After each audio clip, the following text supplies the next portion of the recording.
This is the Forbes Books Podcast, conversations with remarkable folks who are impacting the world of business and beyond. Hola, I'm Joe Pardavila with some big questions.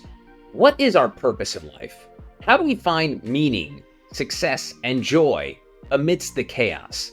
Well, all the inspirational memes on Instagram combined probably won't help you answer those questions, but that's exactly what drives Suneel Gupta.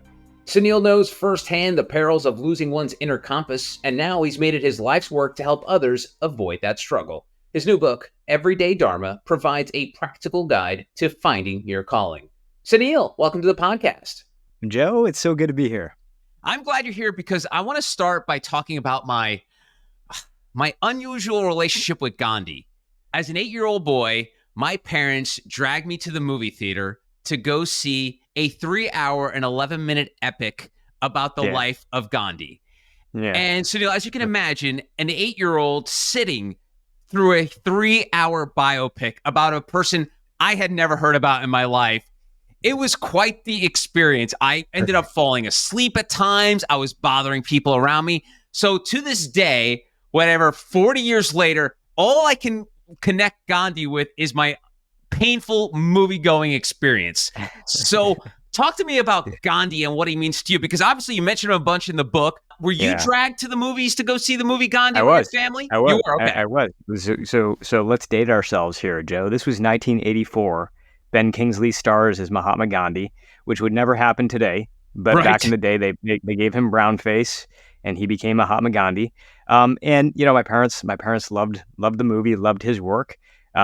Dragged me to go see it as well. And it was very long. But in a lot of ways, as like an Indian kid growing up in the United States, to be honest with you, I didn't know much about Gandhi at that point in time. I was 5 years old. Most of what I knew about Gandhi was sort of a guy with a skinny frame sitting by a spinning wheel. But I didn't know much of the backstory behind it. The thing that I remember taking away mostly, though, from that moment was just how unusual sort of his upbringing was. He wasn't like the confident guy that oftentimes we sort of see him to be. You know, he's leading marches, he's speaking in front of crowds of hundreds of thousands of people. He grew up as a very shy, very timid individual, had no friends. And even as he grew up, he decided he was going to become a lawyer. He was so scared inside the courtroom that he could barely even speak.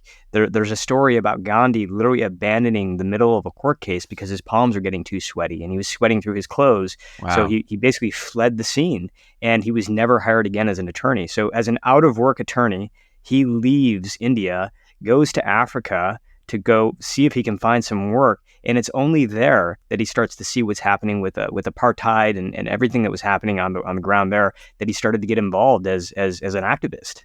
And you write in the book about Seva. Am I pronouncing that correctly?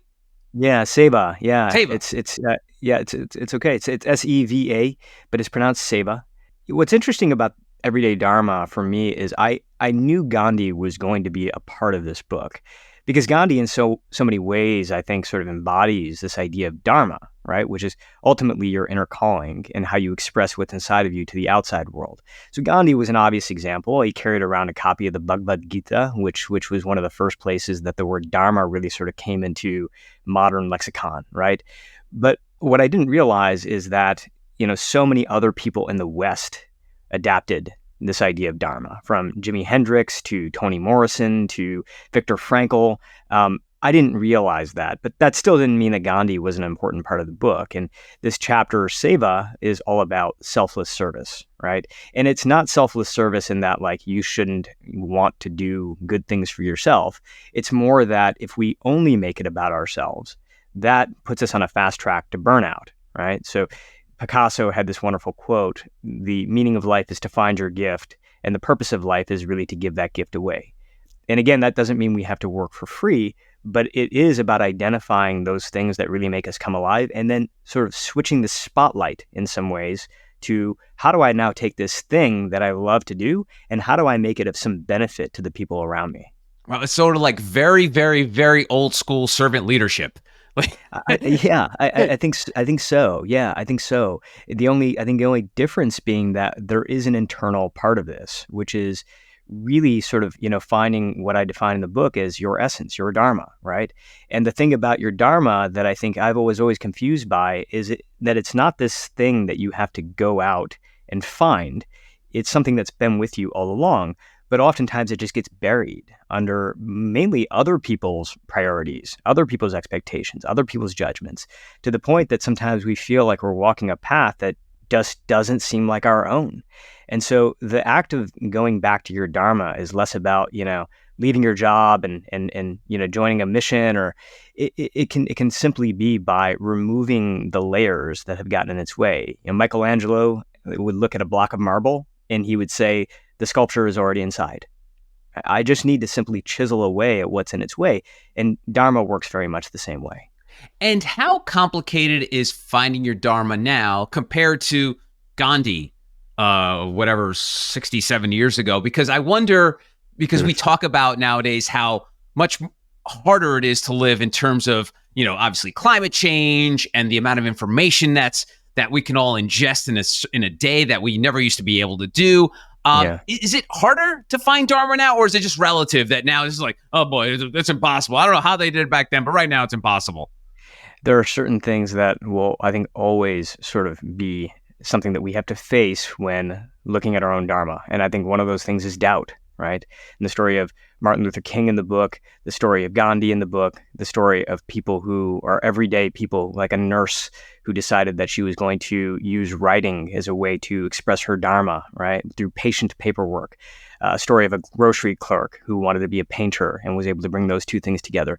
The thing that was sort of true even thousands of years ago that I think can sometimes get in the way right now of those stories is doubt. Like, we doubt ourselves, right? We feel like we have this thing, but we don't know how to express it. I think the thing that's different today than back then is this idea of time, right? Like, we just feel so squeezed by time, and that it can just feel so back to back to back. And one of the biggest things that I hear from people about Dharma is that I have a sense of what it is that my Dharma is, but I don't have the time. I don't have the space. I just simply don't. Like, I got to pay the bills. I've got to do my thing. So how am I supposed to make room in my life for this thing that seems so esoteric, like purpose and meaning? And I think that is the challenge that I really wanted to dig into in the book, is how do we take this ancient philosophy that has spanned east to west, it has spanned ancient to modern, but how do we bring it to this moment that we're in with artificial intelligence, with automation, with constant comparison on social media? Can we live in our Dharma right now? And I think the answer is yes. The everyday stories in the book are the ones that prove that. And speaking of finding your meaning, and I guess your lot in life, I remember seeing something where you said that you were trying to be an entrepreneur just for the sake of being an entrepreneur. And obviously it didn't work out well the first couple of times you were doing it.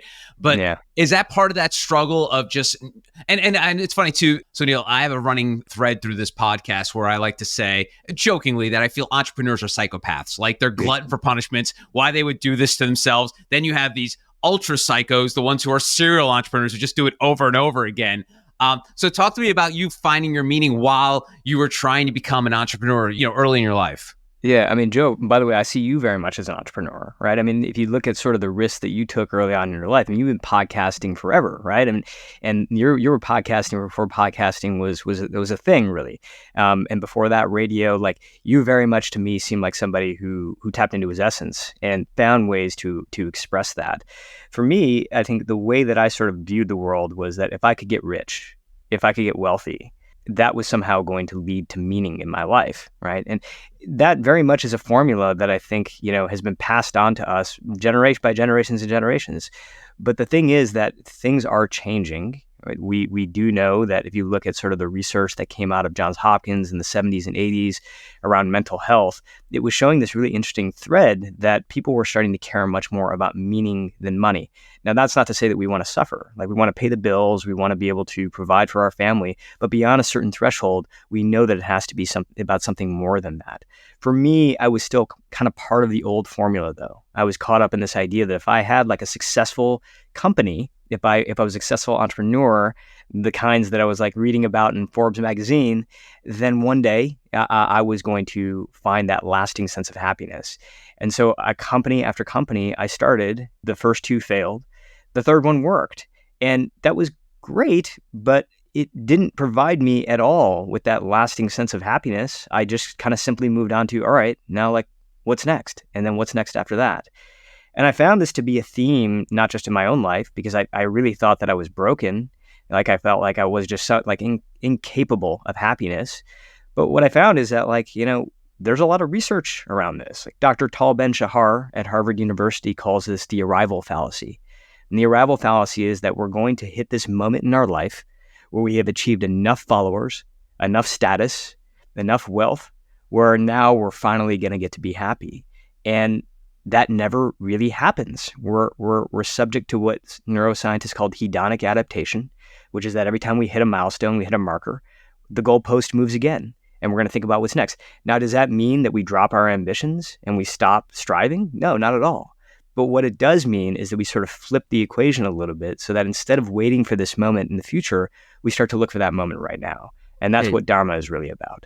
Awesome. And I feel like we're both kids of immigrants, and I feel there's contradictions in our immigrant parents because especially like say in the in your Indian culture, it's find your meaning, but also be ultra successful in whatever you do. And sometimes those things are not mutually exclusive. And like with mine, I had my parents, my mother was a Cuban refugee. My father was from Spain. It was like, work your ass off. It doesn't matter if you're happy or not, but also be happy.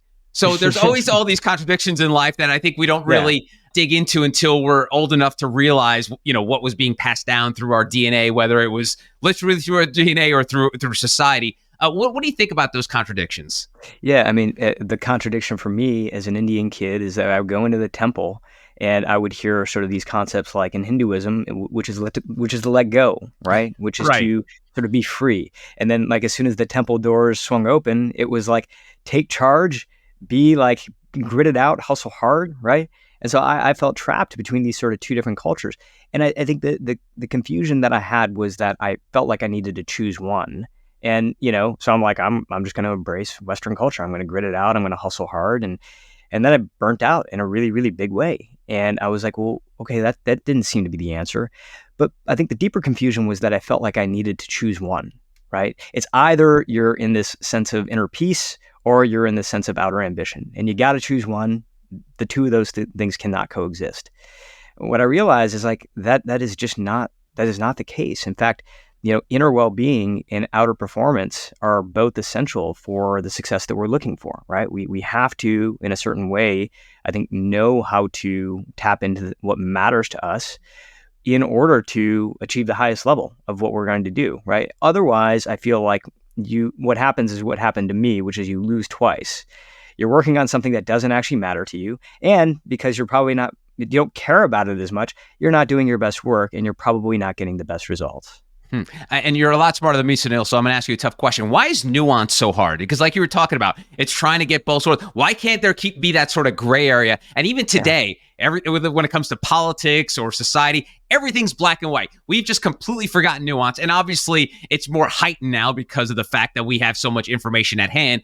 But why is nuance so hard? Yeah, I think it's hard because black and white is simple. Right. I mean, if you can give somebody a black and white equation, right? And I know that that's exactly what I was looking for most of my life is like, just give me a simple sort of black and white way. This is good. This is bad. Right. This person is positive. This person is negative. And it's easy. It's just easy. Right. But I think the challenge, though, is that we all sort of get to this point in time where we're like, all right, these black and white equations aren't working so well. Right. How do we create space for certain things that seem to kind of be in conflict with one another and they're not? And I think, a great example of that is work and well-being, right? This idea of balance is really rooted in compartmentalization, right? Make some time for yourself, right? Make some time to take care of yourself is sort of the recipe that we hear, but make sure that your work never suffers, right? And so the effect of it all has been sort of we're squeezing in these little bit of moments, these little moments to get some exercise in. We're squeezing in little moments when we can with our family, but the priority for those of us that want to do great work is almost always work, right? That's going to be sort of the thrust of it all. But I think where we sort of miss the boat with this is that work and well-being don't necessarily have to be in conflict with one another. They can actually be in harmony, with one another. So one of the chapters that I felt was really important in the book is what I call prana. And prana is extraordinary energy, right? And the whole idea is that if you look at top performers, they're not waiting for weekends or vacations in order to take a rest.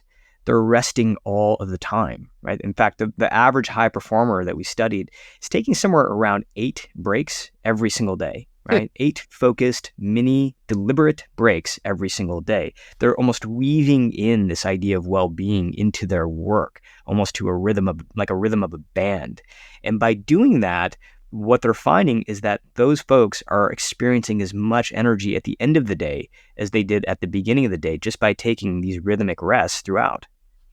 Yeah, I guess the Europeans got that down pat too with the siestas and everything like that. So I guess that's why they all live longer over there. For me, it's just pretty simple. I just use what I call the 55-5 model, which is that whenever possible, for every 55 minutes of work, I'm taking 5 minutes of rest.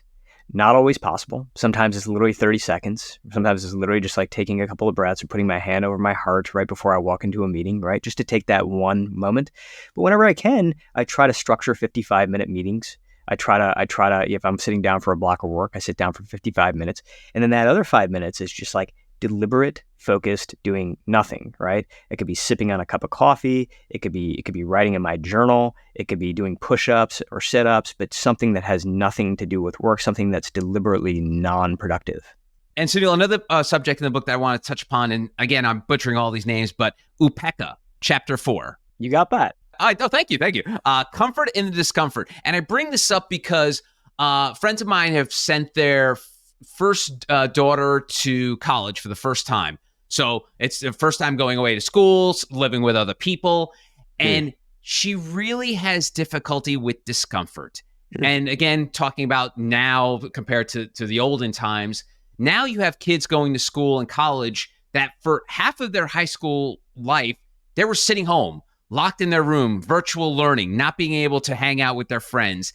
And this young girl, she's having difficulty fitting in because she was used to solitude and quiet. And she's like, all these kids want to do is drink and get laid. And I try to tell them about, the idea of being comfortable with the uncomfortable, and you write about it in the book. So talk to me about that in terms of why people just don't want to be uncomfortable at all, even for like a second. People just don't want, like, if it's a low discomfort, please no. I want comfort 24/7. I think it has so much to do with speed. I think speed is like the most overrated quality, I think, in our workforce. I think it's our most overrated quality in society, is this need to feel like we need to react to things so quickly. And it's in that reaction that we burn out. It's in that reaction that we feel discomfort. It's in that reaction that we experience a lot of regret, because we feel the need to have our reaction time so quickly. Somebody messages you feel the need to message them back right away. You post something on social, you feel the need to have people responding to you right away. Somebody says something that you don't like, you feel the need to put them in their place right away. And again, it's that reaction time that ultimately, I think, creates so much of the discomfort that we feel right now. It's being propagated everywhere. I mean, I talk to people about what's burning them out at work all the time. What's the single biggest driver? And oftentimes, unsurprisingly, it's their boss, right? And oftentimes it's the reaction speed that they feel that they need to provide their boss with, even during times when they should be just chilling out. The thing about Upekkha, which is very much rooted, I think, in the work of not only what was happening thousands of years ago, but Viktor Frankl, who I think really brought this into emergence through his book, Man's Search for Meaning. Upekkha is finding that comfort in the discomfort through this little space that we can provide between something that impulses us and our response, right? In between impulse and response is this space, and in that space lies our freedom. Right. So the smaller that space is, the smaller you feel the space is between something happening to you and you having to respond to it, your freedom is gone. Right. And the thing that's interesting about that, Joe, is like you might be the most learned, wise person in the world. Right. You literally may have read every self-help book. You might have all these tools at your disposal. But if your reaction time is so fast, you're not putting any of that to use. You're literally just being taken over by the emotion that rises in that point in time.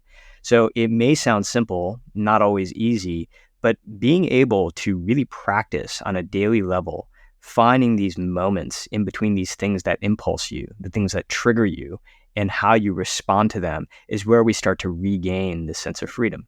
Now, like, look, there are certain things you don't want a reaction time for. Like, you want to react quickly. Like, my kid's running out into the street, like, I need to react quickly, right? Right. But those situations are few and far between. What we almost always find is that we're reacting at the pace of our kid running out to the street, to answering emails, to responding to text, to jumping on a project, or to responding to something that somebody said to you that you may not have liked. And again, just that little tiny bit of space, like 1 centimeter of space, can completely change like your entire outlook and give you, I think, that comfort and the discomfort that we're looking for. Any advice for my friend's college kid who's just like not, I guess, adapting to college life from the jump? I mean, any because you've been there, you've been away at school for the first time, so. Yeah, I have been there, and I have a niece who just left home as well. And my brother and I have been talking about what her life is going to be like now. And, I think that the advice that I would give is to really sort of in the best way you possibly can, start to understand what kind of life you want to live. How do you want to design your schedule, right? Because the thing about any freshman right now inside a college dormitory is they're looking at everybody else and they're looking at what they do. And they're sort of like, it's the moment that never goes away, Joe. Right? We know it even beyond college, where it's like, well, they're doing it, so maybe I should as well, right? Or they're doing it, and so it must be right. The hardest thing, I think, at that age is really sort of, kind of taking a stand for what it is that you feel like. So I don't actually want to go to that party, or I don't actually want to go to that thing.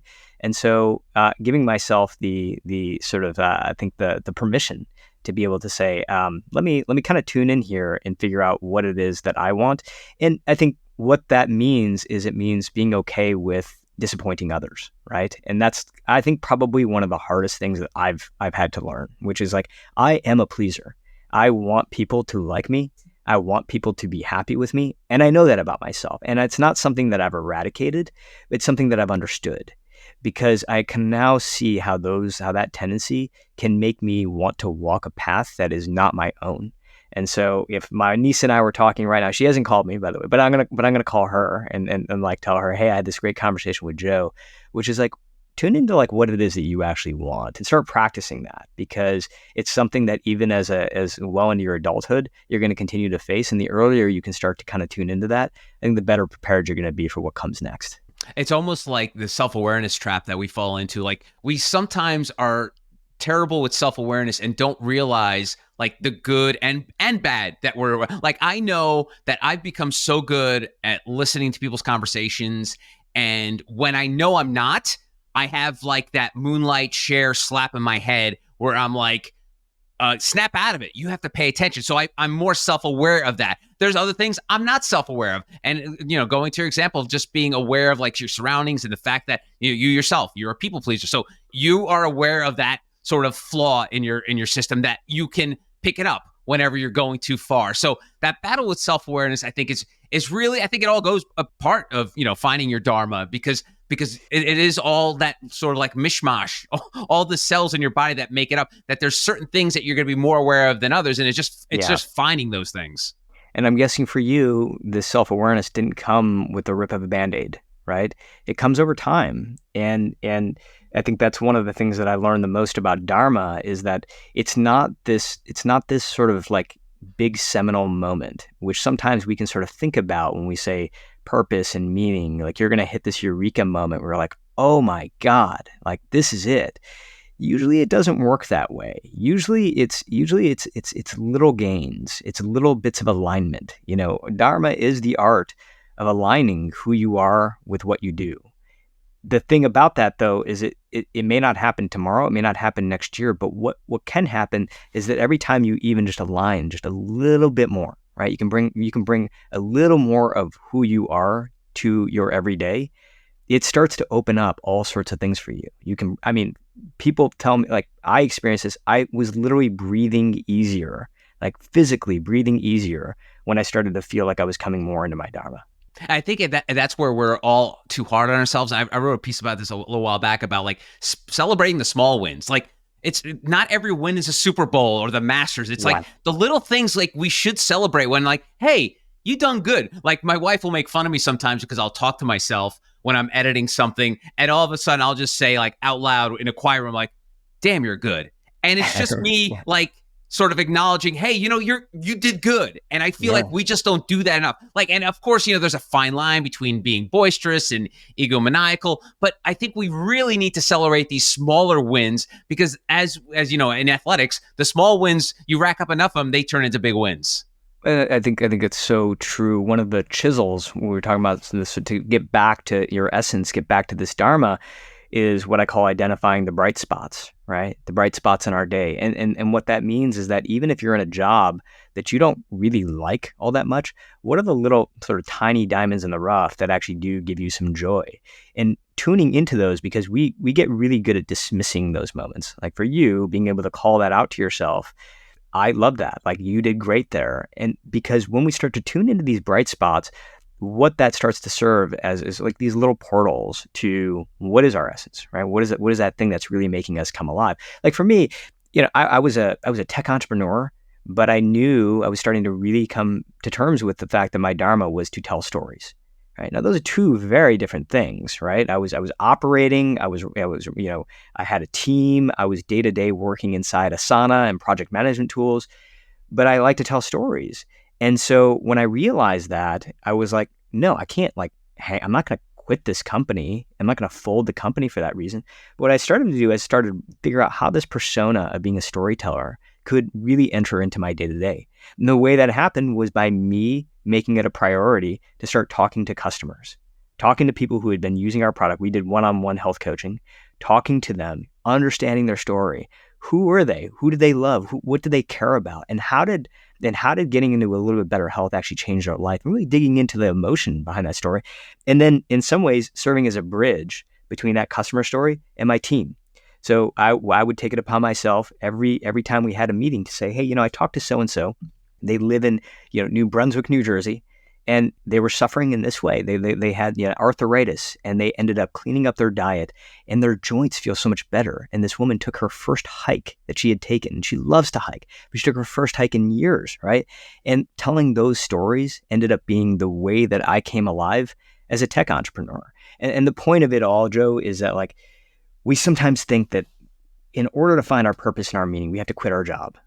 We have to blow up our life, right? We have to move to Florence and become a painter because that's what we're meant to do. The book is just packed with stories of people who did not change very much at all in their lives, right? They did not change their jobs. They did not change their relationships. But what they changed was the way that they interacted with all of that, right? And by shifting that just a little bit and bringing a little bit more of who you are, it just begins to open up everything else. Yeah. All right. I'm going to butcher one more word in the book. Kriya, Krya. Kriya. Yeah. God, all right. I got 1 out of 3. But Kriya, it's knowing what you don't know. And I feel like there's this culture of fake it till you'll make it. And and there's this weird thing of it's okay to fake your way through life and just lie or not even lie, but almost put on an air about you. And I find it so irritating that people just don't want to know what other people are thinking. And I feel like that's, in essence, what the big polarization of our country is. We don't even want to know what the other half wants to know. We moved down to South Carolina in 2020, and we were living in this apartment complex, and there's this guy driving this giant red truck with big QAnon symbols on the truck. And so I'm a card-carrying liberal from New York, and at first I look at him, and I'm like, what is this guy? This guy's what a weirdo. Oh my God, what a strange person. As a liberal, I want nothing to do with that person. Well, a few days later, where there's a community pool, we're hanging out, and the guy could not have been nicer. We've talked about our families, barbecuing, all the stupid things guys talk about when they're sitting around the pool. And I gave him grace because, hey, listen, I'm never going to understand what he believes in. I know what he believes in, but I'm never going to understand it. And I think the knowing part is a big piece that's missing. We don't have to understand what the other people are feeling or going through or what they have to say, but you should know what's going on in other people's lives. So talk to me about Kriya. Yeah. I mean, Kriya is really about action, right? How do we turn our Dharma, this thing in us, into action? And such a big part of that is curiosity, right? Such a big part of it. And curiosity, I think, has become such a underrated quality. Knowing has become such an overrated quality, right? To be able to walk into a room with conviction that I know. But the reality is that when we sort of shift from curiosity to knowing, we stunt our own growth. We stop learning, right? And I think your example is perfect. I ran for public office. I moved back to my hometown in Michigan, and I ran, and I knocked on over 10,000 doors. The vast majority, or I would say the majority of the doors that I walked on were people who didn't necessarily see eye to eye with me. I was running as a Democrat. I was running in a Republican-leaning at that time district. And ultimately, we ended up having conversations. And I agree with you that when I went in, I was trying to avoid those conversations as much as possible because I saw those as people who were clearly confused, right? Like, why would you vote the way you did in 2016? Why would you put this person in public office? But ultimately, I found I wanted to not like them. Honestly, I wanted them to come off as crazy, and they weren't, right? And they were most of them were kind, decent people who were just trying to earn a living, who were just trying to make it work, who were just trying to pay the bills. And so was I. And ultimately, we ended up having, I think, reasonable conversations with that. But for me, it took opening up, having a sense of curiosity. One of the things that I think that holds us back is that when we get to a point of knowing, we stop learning. And the dangerous thing is oftentimes we actually think we know more than we actually do, right? And we don't know what we don't know. And that's kind of one of the reasons Dunning and Kruger had this sort of scientific analysis that's now called the Dunning-Kruger theory that basically showed that as we get smarter, we think we know less, right? So you can study computer programming for 5 hours and feel like you actually kind of know a lot. But if you study for 100 hours, you think you know very little because you've expanded the field of what you don't know. And I think Dharma kind of works in the same way. You continue to, you find this thing that you kind of have you want to know more of, but you also sort of get really jazzed by what you don't know. What's there to learn? For me, I wrote this book, but I think I scratched the surface, right? I really sort of I came to a point where I felt like I could put this into my own life, and now I'm thirsty to go even deeper and deeper into it. And I think once you find that thing where the more you're learning, the more you want to know, that's a really good sign that you're in your Dharma. I love that. That's awesome. And lastly, I just need to warn you, Suneel, there's a tiny little Cuban lady that's obsessed with your brother, Sanjay. During the pandemic, every time I would speak to her, she'd be like, Sanjay said this, Sanjay said that. My mother doesn't read nonfiction books, but you will find Suneel Gupta books in her house, which to me is very bizarre. So if you can, let him know if he does see a tiny little Cuban lady looking for an autograph or picture. That is my mother, Maria. And one of the reasons I bring it up is are you shocked that your brother became this sort of sex symbol? Is it bizarre to you? Do you give him shit over it? I do give him shit over it. Of course I do. That's what a little brother does. It's funny. I feel like I'm still trying to make my mother proud, and Sanjay's made an entire subcontinent of Indian mothers proud. And now I'll add Cuba. I'll add Cuba to the list as well. Yeah, add the Cubans too. Yeah. But no, I will definitely give him a hard time on your behalf, Joe. Thank you very much. Well, Suneel, the book is fantastic. Everyday Dharma, 8 Essential Practices for Finding Success and Joy in What You Do. Suneel Gupta, thank you so much. Joe, I appreciate it. And that'll do it for another episode of the Forbes Books Podcast. Don't forget to hit subscribe. That way you'll get new episodes as soon as they're available. And if you have a spare moment, I would greatly appreciate it if you could leave a review, which would help other exceptional folks like you discover the show. You can always connect with me on X, LinkedIn, and Instagram at Joe Pardavila. And please don't forget the golden rule and treat others as you want to be treated. Thanks for listening. Until next time, adios.